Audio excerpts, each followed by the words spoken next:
What is nanotechnology, and why should you care? Before we get too technical, try this. Pick up something that's close to you. Anything. It might be a glass, or a smartphone, or even a t-shirt. It doesn't really matter what. Now, think about what this thing does well. It could be holding water or chasing Pokemon, or if you're thinking about that t-shirt, making you feel awesome. Then think about what it doesn't do so well, perhaps smashing when you drop it, or running out of power just when you need it, or thinking about that t-shirt still, smelling of BO after you've worn it for a couple of days. It might not be obvious, but all of these things, the good stuff and the bad, depend on the individual atoms that make up the things around us, and importantly, how they're put together. It's a bit like a car working because of how all the individual bits are arranged. It's not just a case of having 4 wheels, an engine and a steering wheel. They all have to be in the right place if you want a car that gets you to where you're going without falling apart. Of course, atoms are a bit smaller than the wheels on a car, but the same idea holds. How the different atoms in something are arranged can affect things like how strong or how weak it is, or if it conducts electricity, or if you can see through it, or even what it feels like. In fact, pretty much anything that the stuff around you does, it does because of how all the different atoms it's made of are put together.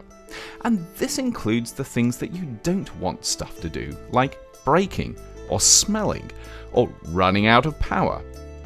If we were really smart, of course, we'd make the stuff around us work better simply by doing a better job of arranging the different atoms it's made of. And if we were smarter still, we could make totally new stuff by putting atoms together in ways that we'd never done before. We could even start to create stuff that behaves in quite unusual ways, because when you start playing around with atoms, you can tap into some really weird quantum physics.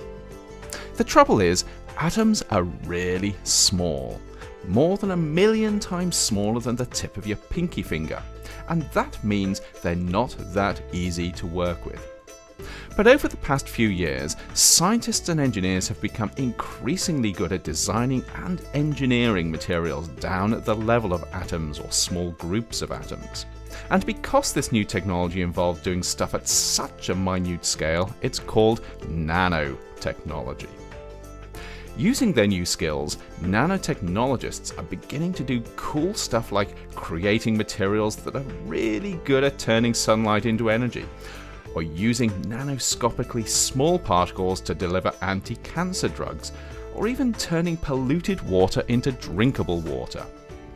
They're even finding new ways to make glass that doesn't break when you drop it, batteries that last longer, and even t-shirts that smell fresh after you've worn them for a few days.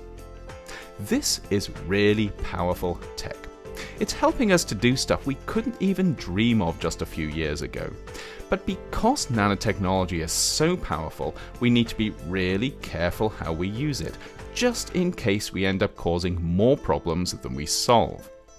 The last thing we want is to make better solar cells that also destroy the environment, or design more efficient water filters that just happen to cause more pollution.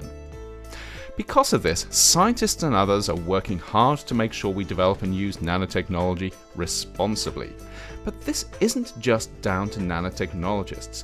It's something everyone can be part of, because at the end of the day, it's up to us to decide just how much we want nanotechnology-enabled products and what we're willing to put up with to get them.